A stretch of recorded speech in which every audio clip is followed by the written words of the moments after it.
Hey everybody, what is going on? I hope you guys are all doing well and welcome to another tutorial video. In this video, I'll be explaining to you guys how you can see your candidates and review your candidates for your job posting on Indeed. So let's get right into it.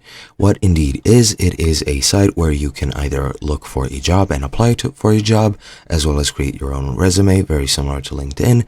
And of course, if you're an employer, you can put out a job listing and search for employees or valuable candidates on the internet for your job which you have posted. Now, as I've said in this tutorial, I'll be explaining to you guys how you can see which candidates have applied and how you can review them and how you can change their status. So let's get right into it. Now, first and foremost, to view the candidates tab, you do need Indeed Connect, and you need to be on Indeed for Employers, which I am at now. I'm using this article since I do not have any job postings, and it'll be much easier for me this way.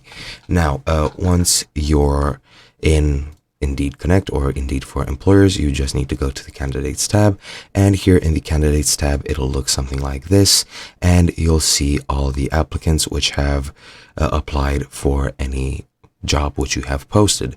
Now from here you can change their status for several to several statuses, such as active, awaiting review, reviewed, contacted, hired, or rejected, and you can do a lot of things. It is pretty much a hiring management application where you can just manage your candidates, quickly contact them, review their resumes, and so on and so forth. So I would highly recommend you check it out if you are looking for new hires in your company. But yeah, that's pretty much it from me. I hope you guys enjoyed. I'll be seeing you guys next time.